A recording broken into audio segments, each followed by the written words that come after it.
Bismillahirrahmanirrahim. Nah, bab qada qadar ini kita bisa mengawalinya sebetulnya dari realitas. Jadi usahakan kita membahas sebuah tema itu ada realitas atau kenyataan yang kita kaitkan. Supaya tadi terjadi pemikiran itu kan ada ide nyangkut ke realitas.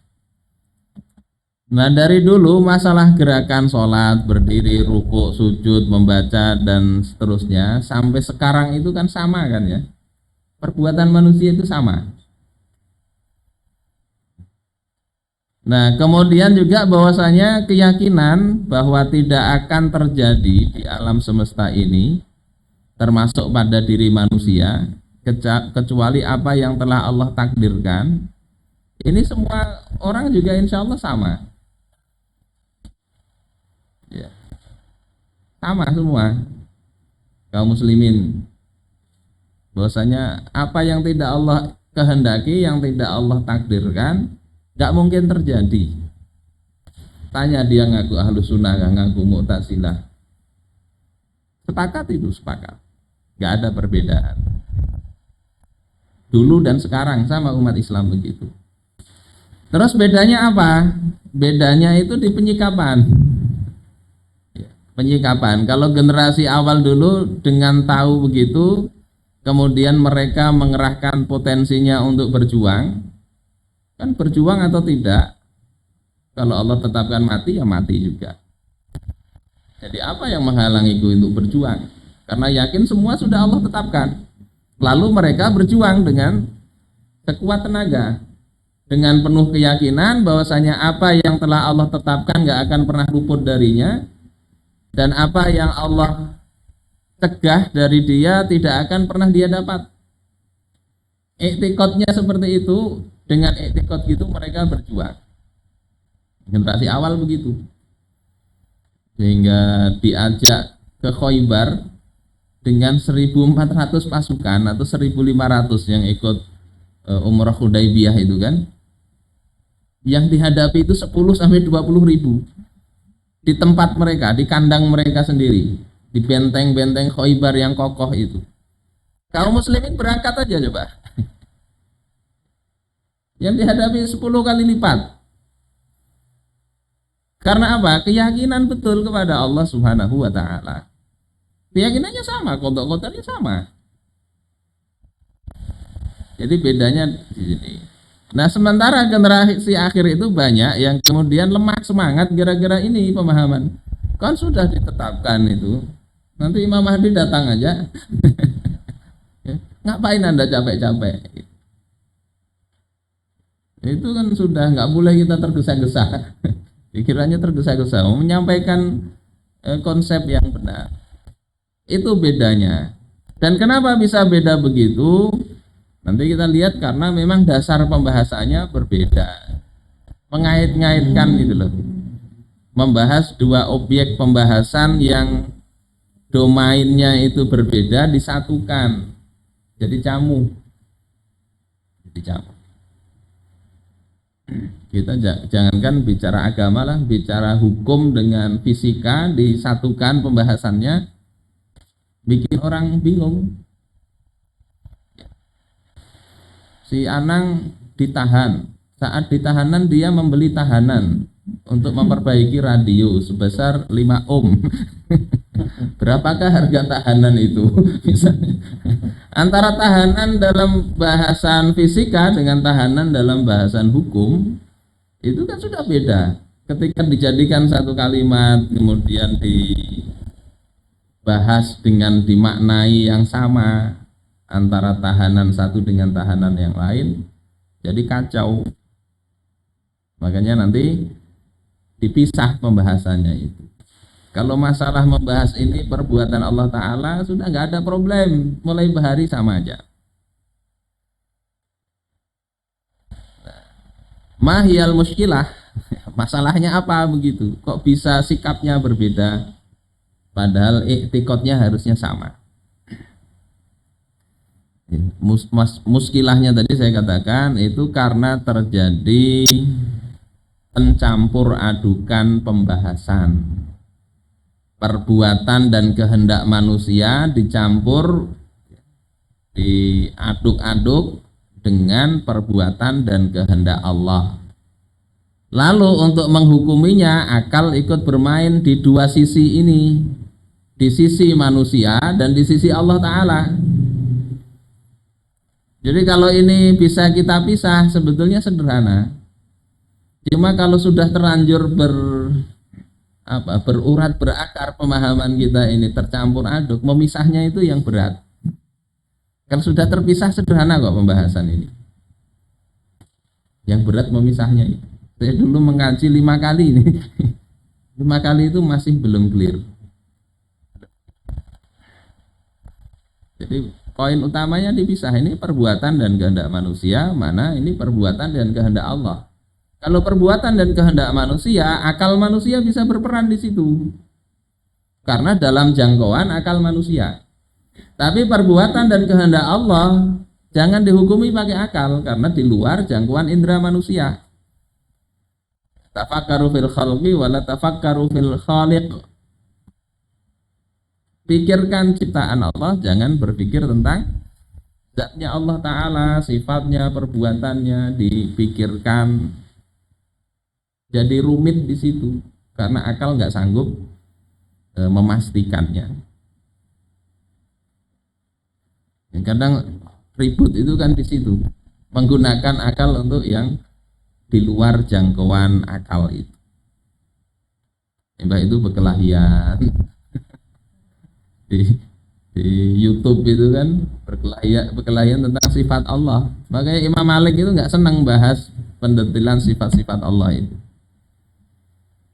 Kemudian yang penting tadi yang sudah disampaikan Ustaz Busron tadi, nah ini penjelasannya. Saya lihat memang poinnya di situ.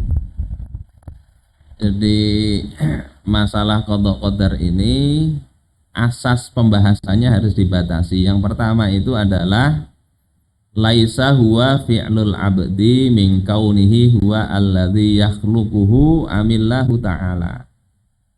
Jadi yang kita bahas jadi rumit. Kalau pembahasannya tentang sifat Allah, perbuatan Allah selesai, imani aja sudah. Tapi ini pembahasan jadi rumit ketika dikaitkan dengan perbuatan hamba.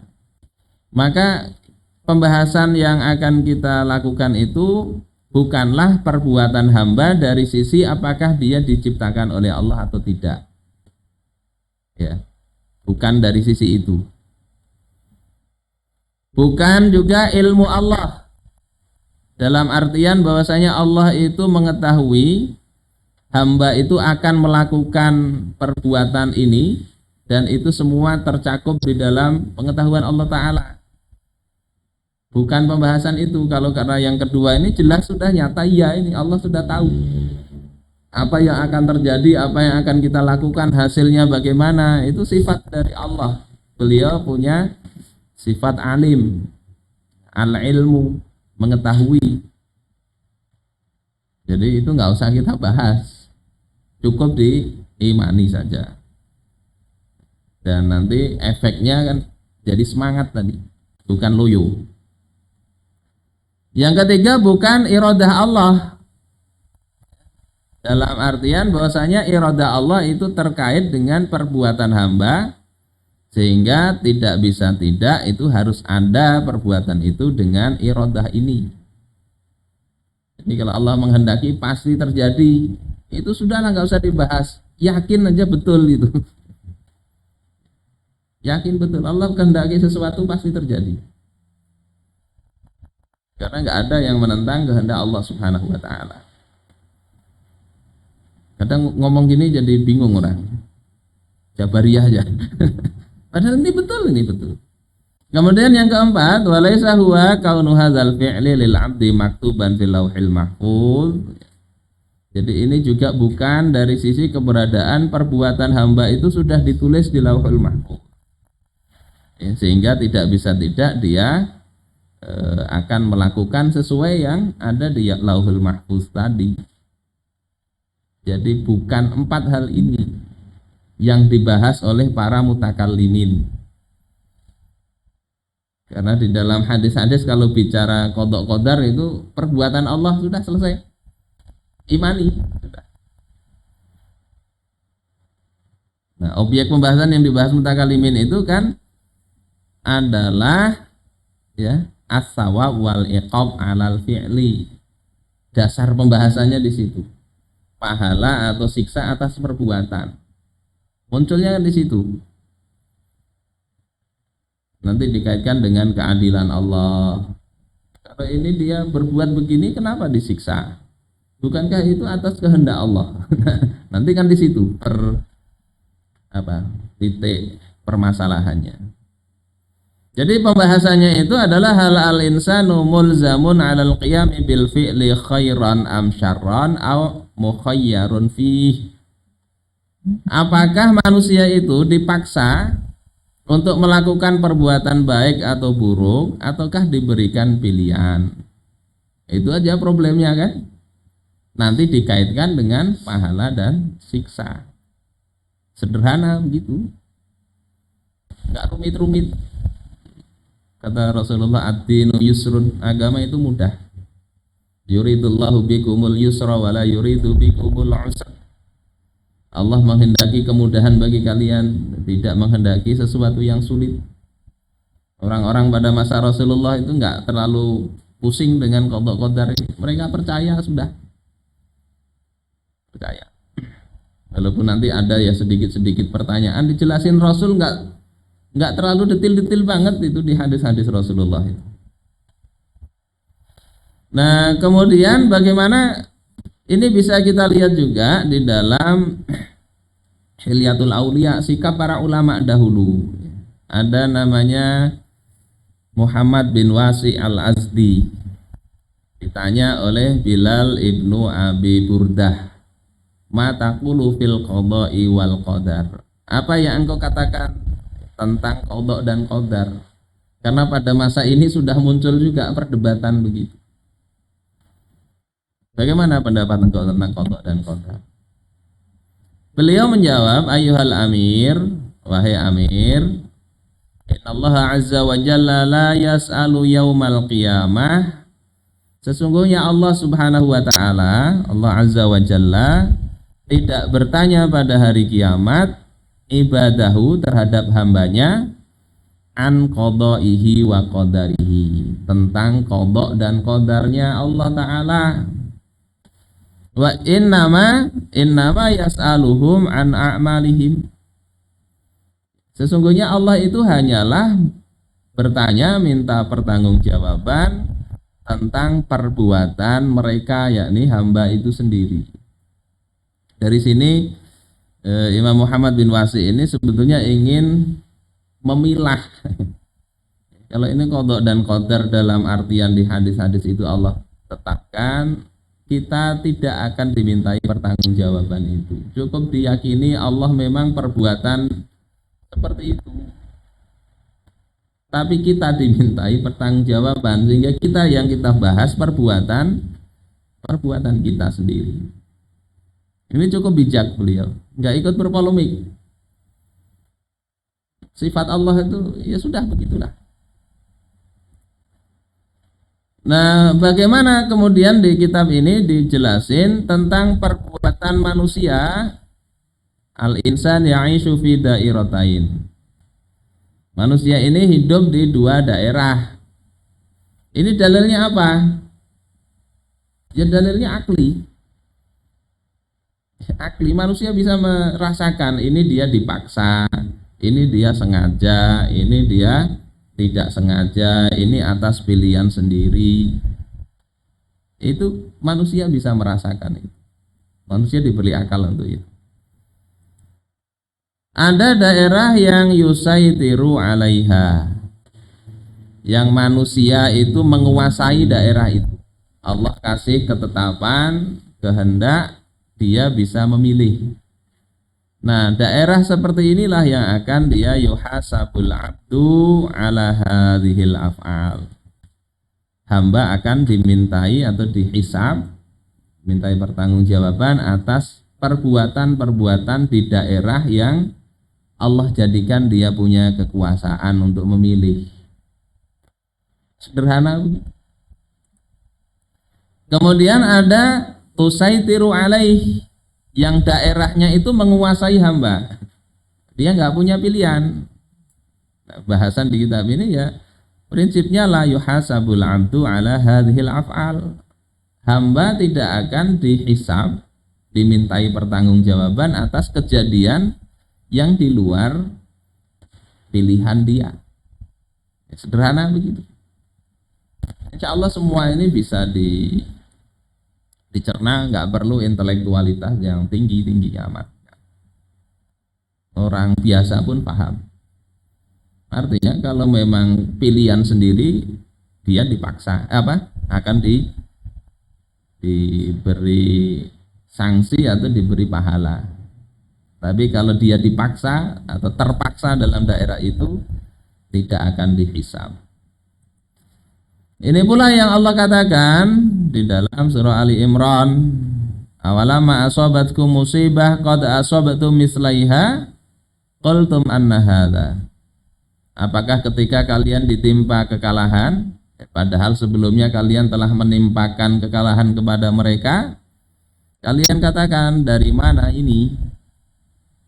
Qul, katakan oleh kalian, kata Allah, huwa min indi anfusikum, itu adalah dari diri kalian sendiri.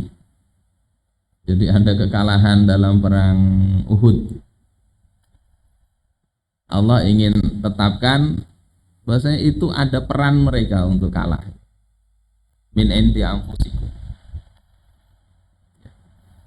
Innallaha ala kulli syai'in qadir. Allah sesungguhnya berkuasa atas segala sesuatu. Kemudian wa ma asabakum yaumal taqal jam'an fa bi idznillah wa liya'lamal mu'minin. Apa saja yang menimpa kalian pada hari bertemunya dua pasukan itu adalah dengan izin Allah. Dan agar orang-orang mukmin itu mengetahui. Artinya apa di sini? Kekalahan itu walaupun disebabkan oleh manusia sendiri, itu tidak akan terjadi tanpa izin Allah. Jadi semua yang terjadi baik atau buruk itu atas izin Allah, betul. Tetapi tadi ada manusia diberi pilihan. Pilihan-pilihan itulah yang akan dihisab oleh Allah Subhanahu wa taala.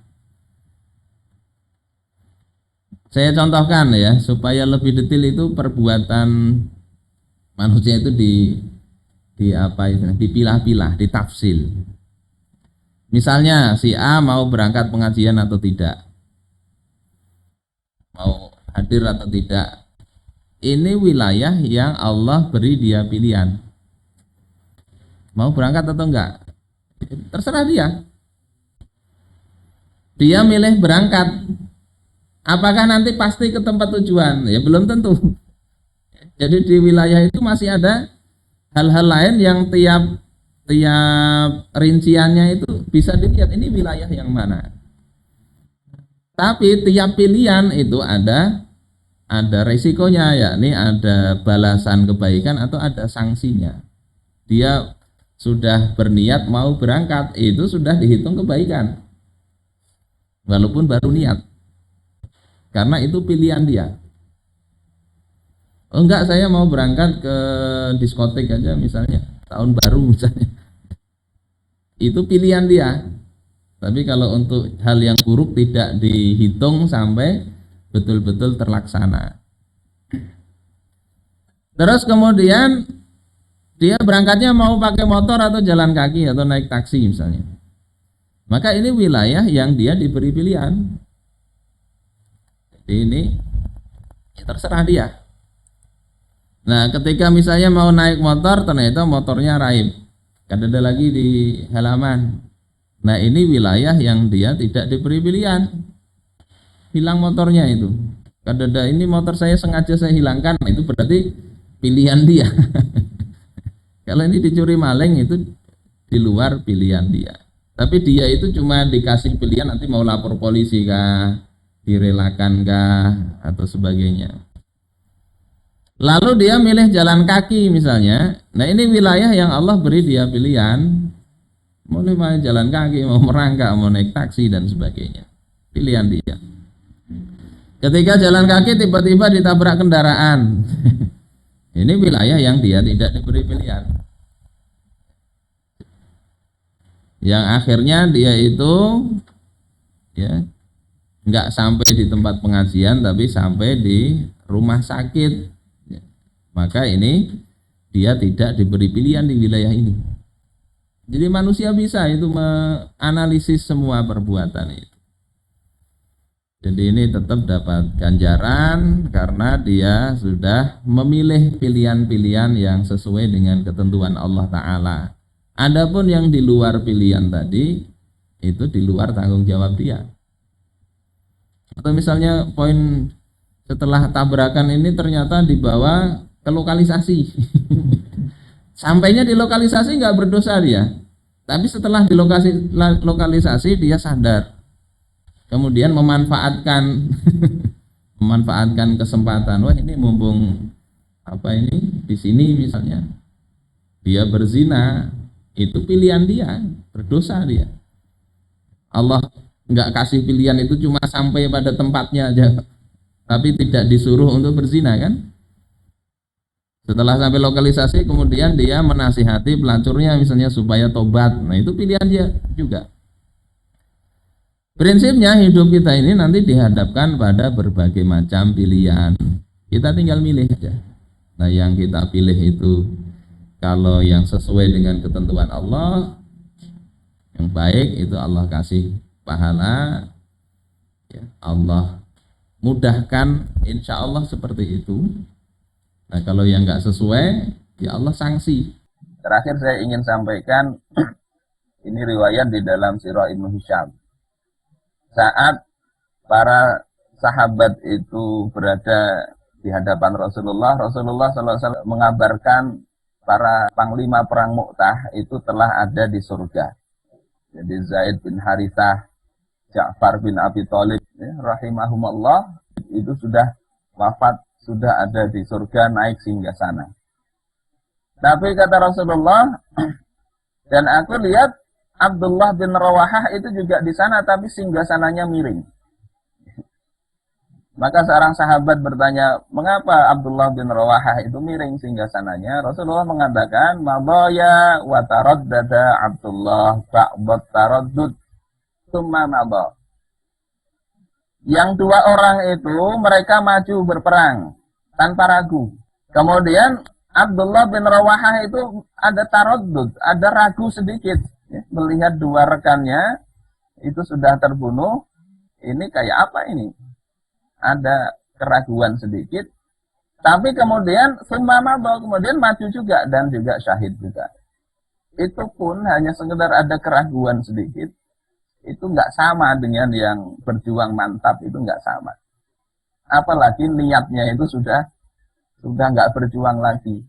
Na'udzubillah. Mudah-mudahan Allah wafatkan kita semuanya dalam kondisi paling optimal.